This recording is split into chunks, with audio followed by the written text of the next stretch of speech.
आप सभी का इस सुनहरी शाम के अंदर स्वागत करता हूं और सबसे पहले मैं शक्ति और अंकित का आभार प्रकट करता हूं जो आज छुट्टी आए राजपूत रेजिमेंट सेंटर के अंदर और आज ही मिलने के लिए यहाँ पे है और आप लोगों के लिए शानदार मिठाइयाँ लेके आए हैं।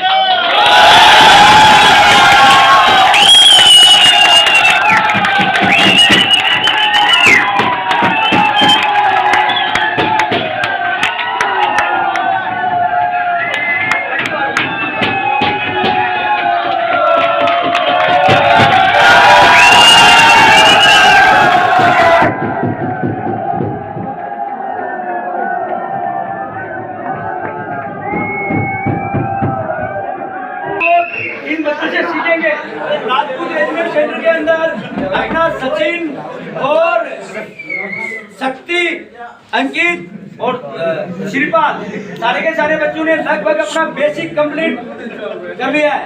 आप लोग भी इनके साथ ही थे, हम तक इजीली पहुंच जाएंगे। आपको ये कुछ बताएगा, दोनों बच्चों की फर्स्ट भर्ती थी और जब तक नौकरी नहीं लगती है तब तक तो एक्चुअल में यकीन नहीं होता है। अंकित तो लास्ट टाइम पे रिजल्ट नहीं आएगा जब तक बोला सर मैं दोबारा शुरुआत कर देता हूँ। मतलब इतना जुनून कि पहला रिजल्ट आए या ना आए अपनी तैयारी को क्या करना जारी रखना। अभी आपको सबसे पहले सिर बताएगा।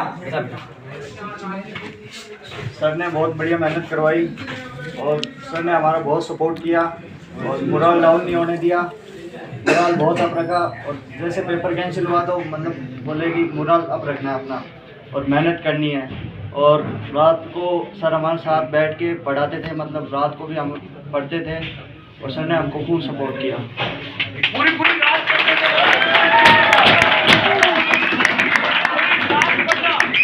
और वापस क्लास के अंदर आना।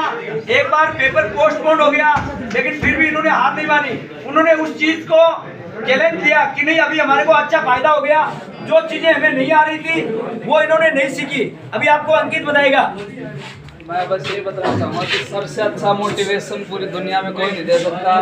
कमांडो सबसे अच्छा मोटिवेशन हमें आज तक किसी ने नहीं दिया और सबसे अच्छा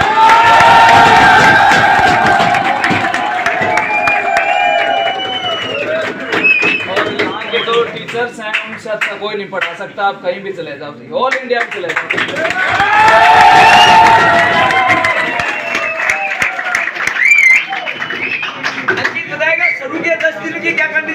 शुरू के 10 दिन की तो इतनी खराब कंडीशन थी, मेरे को लगा मेरा होगा ही नहीं। मैंने सर से बात भी की, सर मेरे को कुछ समझ में नहीं आ रहा, पर सर ने कहा तू धीरे धीरे कोशिश कर, एक दिन तेरे को समझ में आएगा। और सर की बात सही निकली। मेरे को एक टाइम पे ऐसा हो गया, कॉन्फिडेंस आ गया था कि अब मेरे से हो जाएगा। शुरू में फर्स्ट के अंदर मतलब पूरी क्लास के अंदर एक तो अभिषेक था और दूसरे नंबर पे ये था। ये दोनों बच्चे ऐसे थे, ये मतलब ये टेंशन में रहने लगे थे। इनका क्या चिंता के अंदर आगे कि यार अपना नहीं होगा बाकी सबका हो जाएगा, क्यों किसी के 10 सवाल सही हो रहे थे, किसी के 15 हो रहे थे और इनके शुरू में 2-4 नहीं हो रहे थे। लेकिन लास्ट टाइम पे आपको मैं बताऊं 75-80% तक इनके क्वेश्चन इतने पढ़ाई किया और सही होने लगे थे। आपके सामने पूछ लो, इन्होंने कभी ये नहीं बोला कि सर बस ये पढ़ते रहते थे, ये कभी नहीं बोला सर कि आज ये नहीं पढ़ाया, या मतलब ओवर चीज कुछ भी नहीं थी, ओवर कॉन्फिडेंस कुछ भी ऐसा नहीं था। उस टाइम पे साइंस अशोक जी सर पढ़ाते थे, अशोक जी सर थे एक, वो साइंस पढ़ाते थे। लेकिन इन बच्चों की तरफ से कभी कोई शिकायत नहीं आई और हमने रात और दिन एक किया, जिसका रिजल्ट आपके सामने लगभग जितने बच्चे थे सारे के सारे लग गए जैसे भी थे, और बचे हुए हैं वो शायद अभी आने वाले टाइम में लग जाएंगे। तो आप लोग सिर्फ डेडिकेशन रखो, भरोसा रखो, ओवर कॉन्फिडेंस मत हो। इनको कभी ओवर कॉन्फिडेंस नहीं आया, मैं आपको बता रहा हूँ। ओवर कॉन्फिडेंस वाला बच्चा कभी भी सफल नहीं होता है। एक बार और आपको अंकित बताएगा कि शुरू से लेकर लास्ट तक मैंने कैसे धीरे धीरे पढ़ाई कैसे की थी।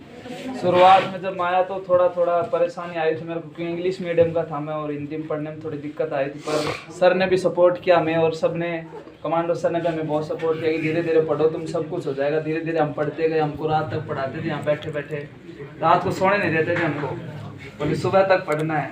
फिर वापस क्लास में आके बैठते थे, फिर वापस पढ़ते थे। धीरे धीरे हमको सब कुछ समझ में आने लग गया। एक टाइम ऐसा था कि हमारे 50 में से 45, 47 सवाल सही होने लगे। उस टाइम हमें भरोसा हो गया था कि हाँ अब हो सकता है।